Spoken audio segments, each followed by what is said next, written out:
Gucci, she's here. All right, so let's jump in. Okay, so first I'm just gonna give you like the literal definition. I know it's a lot of words. Don't worry about it. I'm gonna read it to you. The rest is not this bad, I promise. But I want to give you more of like the pure context of what perfectionism is, so you have a better grasp on it. It's not just, oh, well, I feel like I have to be perfect, right? It's a little bit deeper than that. And then we'll go into, root causes, how you feel like you are, hitting that perfectionism note in your own life, and then how we can work on unlearning it. So, perfectionism is often defined as a personality trait characterized by a person's striving for flawlessness, which doesn't exist, by the way, and setting excessively high performance standards, accompanied by a tendency for overly critical self-evaluation. I do this shit all the time, so I know you guys do it. And concerns regarding others' evaluations of themselves, right? So, like us who are like, well, I don't know if I can do that because what is that person going to think?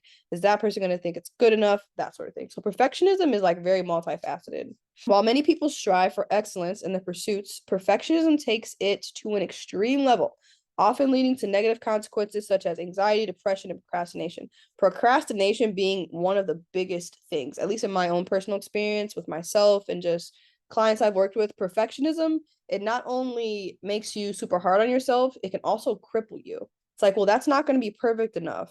So why should I even do it? Right? Like I can't work out for a full hour today, so why should I even go? Or I know I'm going to be over by my calories by a little bit, so I might as well say fuck it. That is also how perfectionism runs our brains. So just so you have like a different concept of it. The root cause of perfectionism is believed to stem from combination of genetics, upbringing, and societal pressure. From my just education and just what I've seen with clients, it is mostly your upbringing, your childhood trauma, and then it can be society as well. But that is a part of your upbringing. It's a part of your childhood trauma, right? Some studies suggest that perfectionism may be linked to certain genes that affect the levels of serotonin in the brain, which is associated with mood regulation. Also a big part of it. My bad. Which is associated with mood regulation. Others point to upbringing. This is where I come in. This is where I fully believe it strives from. Where children are praised for their achievements rather than their efforts. This is actually really fucking huge, and I have a whole slide on it. We'll talk about that later. Them to believe that success is only all available through perfection, right? And perfection is not even real. Furthermore, societal pressure to be successful and perfect can also contribute to the development of perfectionism.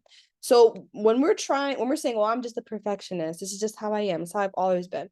That's cute. I love that for you. However, the concept of perfect does not even exist. So you're striving for something that's not achievable. If you Google perfect right now, perfection, if you look it up right now, it's going to say to be without flaws completely, which is impossible as a human being, right? Unless you are God himself, which I don't think anyone here is, you are going to have flaws. You are going to make mistakes. You are a human being, or as I like to say, a human becoming, because you're constantly learning, you're constantly growing and expanding. So this concept of perfectionism, it does not even exist, yet we're letting it control how we show up every day, which I think is pretty fucking wild. So let's jump in. Childhood root. Where does this really come from? Guys, all this, I know you have heard me say this so many times, especially if you've been on all my calls. Every way you show up today is rooted from your childhood. So let's go into how perfectionism is rooted from your childhood. So some ways where perfectionism could start to, kind of form in the brain, kind of form in how you show up for yourself and other people as a child. So parents only showed gratitude when like 120% effort and results were delivered. I can say this on this call because I think I've talked to at least Jasmine and Mike about that. No, Kathy as well. But this is really, really heavily based, dude, very heavily based in the Black and the Latino community, right? Like parents give us these huge, huge bars to reach. It's like, you must be perfect. You must do all the things. You must take care of everyone. You must provide for everyone. And you go on the back burner. That's how we were raised. I 100% know how this feels because my mother is like the ultimate ideal of what a Black mom should be. So this was a huge, huge wound for me as well. But I do see it a lot in these types of clients. Another thing that we could struggle with in our childhood, no recognition was given unless a task was completed at all, right? Like you weren't even acknowledged unless you did some work, right? Another one, little to no praise was provided even if a task was completed. So for me personally, this is when I got a lot from my mom in particular. I didn't get praise for doing shit. I didn't get praise at all, right? I could clean the whole house, take care of my sisters, make dinner, do all the things, and I'd get so that's also the huge root of it as well. Another one, responsibilities included taking care of family members, right? Whether that's parents or siblings, or maybe you have like an older grandfather or grandma at a young age. So like we're completely taken out of childhood and we're thrown into a leader role that we are not ready for. So basically what we are being taught at that time is their needs matter more than mine. And that's kind of where perfectionism comes from as well, and in regards to other people, right? So perfectionism can be about ourselves, and it can also be about other people. Another one, doing things for yourself weren't praised, whereas doing things for others were. So prioritizing you just was not a thing. But if someone else needed something, you had to show up. Okay. And then last one, had to become a sole provider or head of the household at a very young age. I also had to deal with this. Right. So we are learning that once we're like, again, this varies, right? You could have been 8 years old, 10, 12, whatever. You're stripped from your role as a child, and now you are meant to take care of your siblings, cook dinner, clean the house, be an emotional support being for your parents. Like you were stripped away from childhood and you had to all of a sudden turn into an adult and provide for everyone. Okay. Another root of it. So just provide some clarity on that. Let's continue. All right. So this is where you come in, guys. I need everyone to participate. This is not optional. Where the hell is my chat box? There we go. Okay, cool. So I want you guys to think right now. So I've kind of explained it to a T for the most part. I want you to think. In what area of your life are you a perfectionist? Maybe it's all areas, but I want you to get very, very clear. In what ways do I show up in regards to perfectionism? Okay. So I want you to think of how and who could have been affected by as far as perfectionism. I don't know what the fuck this sentence was trying to say. I want you to basically think of the root of where your perfectionism comes from. Did it come from a situation? Who was involved? Did it come from your mother, your dad, your grandparents? Like in your upbringing, where did this perfectionism come from? Maybe it came from a job. Maybe it came from society pressure. Maybe it came from being in school. School is a huge, huge root, because in school, we think, oh, unless I get an A, I'm stupid. Unless I get an A, I'm not good enough. So why even try? I know I'm not going to get an A. So I want you guys all right now to think right now, where is your perfectionism rooted from? If you have a specific person or experience or a time frame in your life, beautiful. Get really clear on that. You have all of 30 seconds to think about it. We're not going to move on until you guys have it. So get really clear on that. Where in your life have you been made to feel like you couldn't make mistakes? You just had to be perfect, right? Maybe someone did or did not directly say that, but you were made to feel like you couldn't make mistakes, right? Like you had to damn near be perfect. Love or acknowledgement was only given when you completed a task. I want you guys to identify that right now. And once you have it, just drop a 1. You do not need to share your deep trauma. I don't need that from you, but I need to make sure you have this in the back of your mind so you understand why I'm moving forward. Drop it a 1 in the chat once you have that. I'm waiting on a couple more. Unless you're not paying attention. Identifying that fully. All right. Thank you very much. Cool. So I want you to recognize that perfectionism that you're holding, right? That's controlling how you show up literally every day. Like, oh, I could never give myself grace. I could never give myself compassion. Notice where it's coming from. Okay. I want you to recognize that the perfectionism that's holding you in a place you don't need to be in, or that's holding you back from something, because like I said earlier, perfectionism can literally cripple you, right? Or making you beat up on yourself too much. That perfectionism is not even yours. Fucking wild, I know. The perfectionism that controls you, it's not yours. It came from someone else, right? It came from, let's say, your mom or your dad or school or your friends. It's not yours, bro. You are letting something that doesn't even belong to you control how you show up. I will explain in a minute. And this goes for literally everything, not just perfectionism. It could go for the way that you treat yourself, or maybe you sabotage a lot, or maybe you don't feel safe in romantic relationships, or maybe you have a horrible relationship with money, or maybe you have an eating disorder. Like all of these things that affect us that we call trauma and past experiences, they were never yours to begin with. Someone put it on you. This is the concept of generational trauma. All the things we experience, the way I show up every single day, it's not about me. Like obviously the newer healed versions, sure. But who I am, right? Like just how I show up on a regular basis doesn't come from me. It came from others, my mom, my dad, my grandparents, society, past mentors I've had. Like all of that shit, it turns who Ashley thought she was into Ashley. When we have to recognize the identity that you're holding is not yours. It never was. Okay. To break it down a little bit further to make it a little bit easier to understand. So we know that just a regular concept of, I don't want to say it's quantum physics, but just a regular concept of science, right? Energy is neither created nor destroyed. It is only transferred, right? Remember, you guys learned that in school. Everyone learned this in school. Energy is neither created nor destroyed. It is only transferred. What is trauma? It is energy. Everything is energy, right? So if trauma is energy, and energy is neither created nor destroyed, it is only transferred. Does that make sense now? The concept of generational trauma. So your parent, whoever it was, again, your mom, your dad, your grandparents, society, teachers, they took their energy / trauma, put it onto you, and now you hold something that was never yours to begin with. And this is the concept of generational trauma. It's absolutely fucking mind-blowing when you put it that way. Like, oh shit, it can only be transferred. And that's why you hold it presently. Even people who experience like very, very severe and serious and fucked up situations, like let's say like, homicide or rape, like, yes, it was done physically to the person, but the reason that person that did the fucked up thing did it to begin with is because of trauma that they experience, is because of the energy that was transferred to them. And it keeps going down the cycle over and over and over again. And this is the concept of generational trauma. So even though we're only talking about perfectionism today, this is in regards to everything.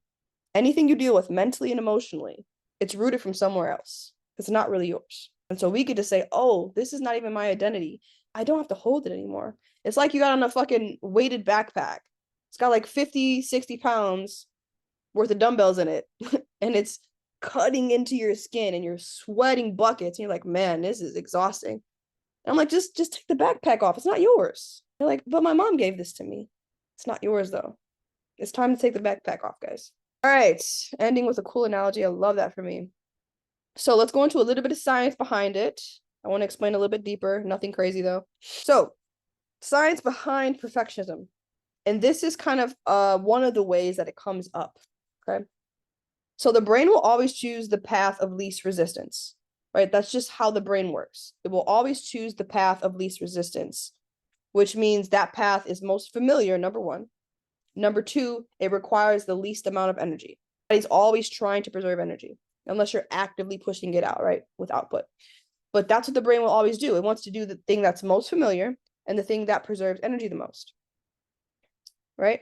And so what this means is that when we are trying to take a new path or adopt a new habit or do something new in general, it's going to be a lot fucking harder for your brain to get it and hold it as your new truth, as your new belief. It's going to be hard. This is why so many people stay stuck in their lives, because new concepts mean that you have to force the brain to take the path that requires more resistance, that requires more energy output, right? And that is the least familiar, completely unfamiliar most of the time.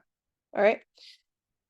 So as kids, majority of us are programmed to be responsible for a lot of certain things, right? Unfortunately, unless you had a really healthy childhood, then I cannot relate to you. Sorry. But most of us are programmed to be responsible for a lot, and especially at a really young age. Okay. So this starts molding how our subconscious brain works. It starts molding the way that you look at other people, that you look at yourself, that you look at the world. It starts molding things very early in our lives. And that is why we turn into the adults that we turn into. Okay. So love or acknowledgement was typically not received unless the task was completely perfect, right, in the parent's eyes. Like, this is just summarizing what I was talking about before, but just giving you some more points on it. So unless the task was done perfectly in the parent's eyes, right, you were either not acknowledged at all, or you were shamed. Like, you didn't do good enough. Like, what is your problem? Like, why? Like, you take it extreme. Like, why are you so stupid? Why are you so lazy? I got the lazy one so much. But we're shaming anything that's less than perfect, right? And that's how that perfectionism mindset starts building up in our subconscious. Now, again, like I always say, guys, I'm not here to shame parents. That's not my job. That's not what I believe in personally at all anyways. All of our parents did the best they could with the information that they had at the time.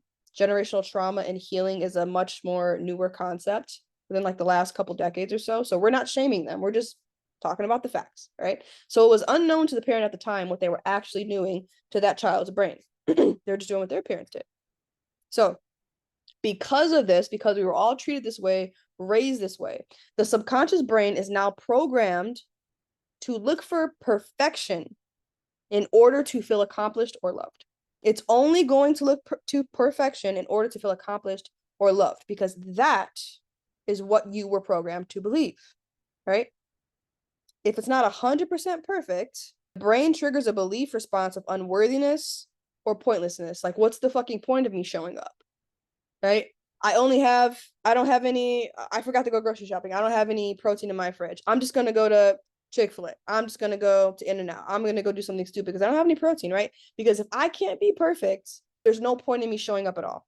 Or when we go to the gym, maybe we're a little bit tired. We couldn't hit our max, we couldn't hit our PR, or maybe we went to work and we just didn't do our task as well as we thought we should have done it. Now we feel useless. Now we feel like we're unworthy because it wasn't perfect. And that becomes very, very, very crippling. Okay. If it's not perfect, I fucked up. So what's the point? That's how our brain rotates. Okay. Let me see if I put this in the next slide. I think I did. Yeah. I don't know what these slides are. This is not in order. Anyways, so how do we unlearn this, right? So like I said before, the brain will always choose a path of least resistance naturally. So we get to rewire that path. So we want the brain to be open to suggestion. We want the brain to be open to say, I don't need perfectionism to take a step forward. I do not need that. That's not my path. Okay. So whatever receives the most praise, love, dopamine hits is what the brain will constantly choose. The brain's always going to choose that thing. It could be a really fucked up habit, but if it gets a lot of praise, if it fits in, if it gets love, if it gets a dopamine hit, this is why it's so hard to break out when people are like drug addicts, right? The brain will constantly choose that. It's the most familiar. This gets the most praise. This gets the most pleasure, right? So instead of constantly praising perfection, I want you to think again, or completed tasks, we need to start praising efforts, guys. I don't know if you guys have noticed, I've said it to a lot of you. I say it to most of my clients. I always want to praise someone's efforts for doing something. I don't praise the completed task. Actually, Alan Huberman, huge in the neuroscience community, did a whole podcast on this. They did a study on it, and they had one batch, I said batch of kids, wow. One circle of kids here that were only praised for completing tasks. Like when the task was done, they got praised. And then they had another batch of kids, I'm going to say batch if it's, that only got praised, not only, but they got praised for their efforts, right? So these kids got praised for their efforts. These kids got praised for completed tasks that were perfect. And so the next time a task came up that was a little bit more challenging, this batch of kids who got praised for the completed task and the perfectionism did significantly worse. This batch of kids that got praised for their efforts did significantly better. You see what's going on here? Like the brain wants what gets the most praise. Brain just a little kink ball. It's like, oh my God, you like that? Let me do more of that. Literally, that's what's going on in the brain. Okay. So if we're praising efforts instead of completed tasks, now your brain is like, oh shit, effort's good. Let's put in more effort. Like, let's start trying new things. Effort does not mean you fully completed the task. Effort does not mean you got 100% on that test. Effort does not mean you don't make mistakes. But when you praise effort, the brain is naturally more inclined to pursue effort. And this is how people become so successful. It's not because of perfectionism and complete a task. It's effort, effort, effort, effort, which means naturally mistake, mistake, mistake, mistake. That is how it works, right? So when we praise efforts, the brain looks at effort as good and wants to achieve more of that regardless of the outcome. That doesn't mean you put in effort and you study for your math quiz and you got 100%. It means you put in effort because you studied for 2 hours every night for the past week and you got an 89. That's what it means. Does that make sense? If it doesn't make sense, guys, drop it in the chat for me. Okay. I came up with this analogy a couple weeks ago and I was like, wow, you're really smart, Ashley. You should present that. So that's what I'm doing today. Okay. You do not need a full tank to show up, guys. I don't know why everyone in the world thinks that you need a full tank of gas to show up. I'm going to get there. Don't worry. So perfectionism triggers us to believe that unless we can show up at 100% perfect, what's the point? I can't be 100% perfect today. So why should I even try? Right? But can't you drive a car with 3/4 tank of gas? You can drive a car with half tank of gas, right? There's no way you get in your car tomorrow morning and there's no way you get in your car tomorrow morning and you have a 1/4 tank of gas and you say, well, I guess I can't drive to work. I'm going to go back in the house. That's not how it works. No one does that. I know I can't help you guys there. I'm doing my best. Internet's just wonky today. I don't know why. As long as you heard the important shit, we're good. You guys can also you'll have these slides so you can take a look at them if you didn't hear some stuff. But my point is, you can still drive a car with half a tank of gas. That's entirely possible. Right? You wouldn't go outside and be like, well, there's a half tank of gas and I can't do it. It's decided to show up even if it's not 100%. Dan, shut up. Which is why I'm still gonna keep talking. I'm not gonna stop as you watch the replay. So giving 100% of that half tank is still 100%. If you went to the gym and your battery, your physical battery, is on 30%, but you still went to the gym and you gave every ounce of that 30%, that is still giving 100%. If you are in a sticky situation, randomly pops up, you didn't want to say no, you couldn't say no, you go out to eat, and you make the best possible choice of what's on the menu. You text your coach, you ask for some support, some substitutions you can make. You gave everything you had in the tank to make that meal work. But because it's not perfect, we think we fucked up. We think we can't show up. We think we can't do something. But in reality, if you show up with 60% for that day and you gave every ounce of that 60% for that day, you still gave 100% fully. Percent, even though you think it's not 100%, you have still showed up to the best of your capacity for that day. There is literally no week where you're going to show up every single fucking day with 100% battery and fully motivated to do everything that you have to do on your to-do list. That just does not happen unless you're a robot or you grew up with no trauma, which I can't relate to at all. But unless that's the case, there's no week you're going to hit where you're going to have a perfect day all 7 days. But you still show up. You still do it. You hit your fucking job and you still showed up. That means you gave 100%. You were super exhausted. You're still sore. You only slept for 5 hours last night, but you still showed up to the gym and you did the best you could. That's still 100%. So take that perfectionism and throw that shit out the window because it doesn't exist. Right? When your phone's on 30%, you can still use it, can't you? Maybe not for long, but you can use it. And the same concept goes for you. That's where the magic happens, right?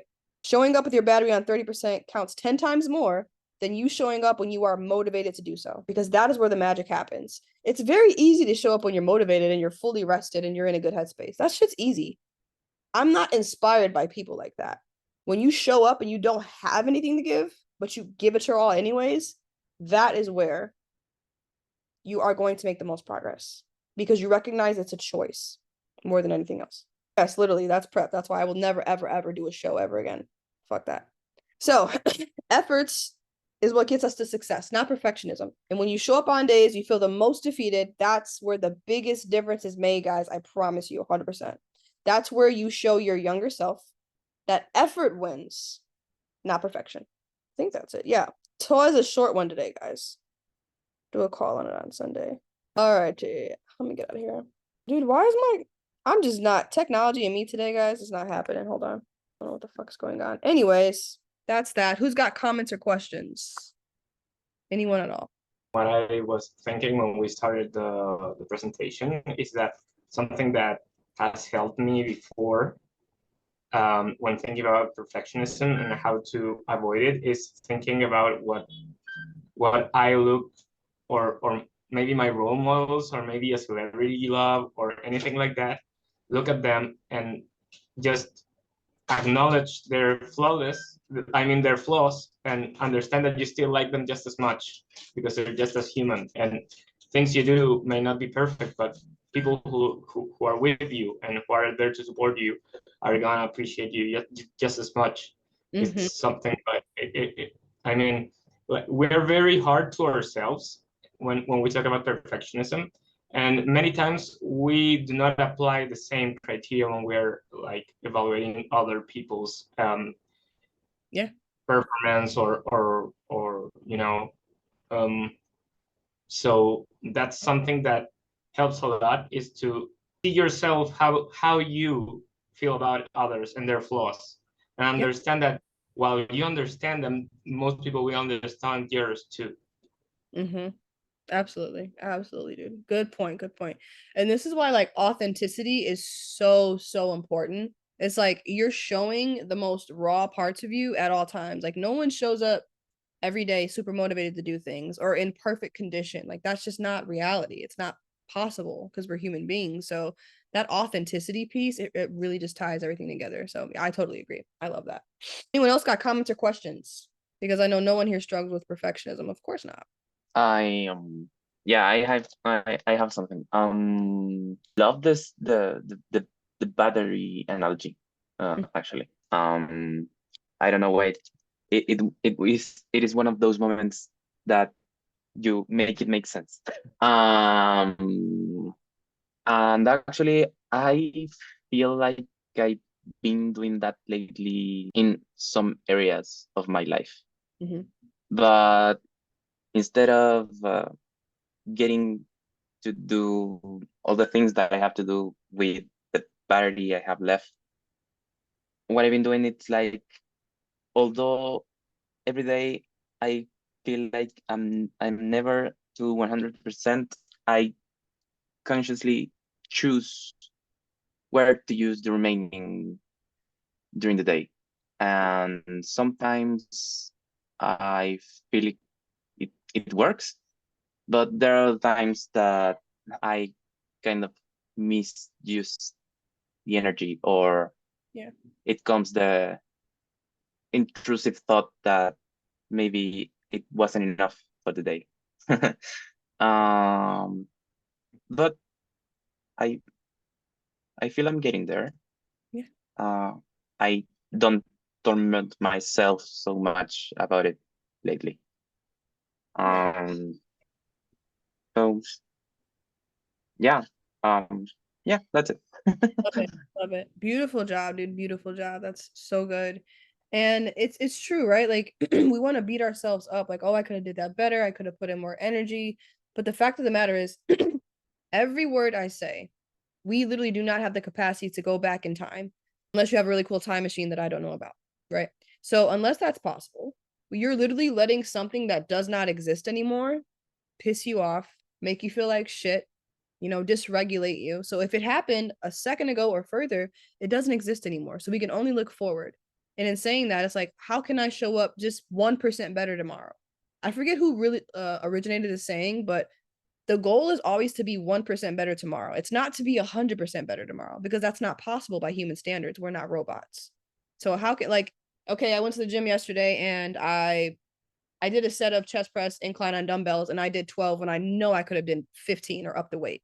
So instead of getting pissed about that because I'm trying to be a perfectionist, I'm going to go to the gym tomorrow and make sure I show up to the best of my capacity and I don't half ass any of the weights. That's how we get there. It's not, oh my God, I did so bad yesterday. Like, what the fuck's wrong with me? That's not serving us. It's just pulling you down. So it's just becoming conscious enough to like step in between those thoughts and say, you know what? That doesn't serve me. I'm gonna choose this thought pattern instead. So I love it. Keep going, man. You're doing fucking fantastic. Oh, you guys went to college together? That's cool. That's adorable. Love that. Anything else, my friends? Comments, questions, concerns? Something I've been working on, and it's a small thing, but it's big in the grand scheme, Mhm. is negative like comments to myself, even if it's like, that was dumb, Jasmine, or oh my gosh, that's so stupid.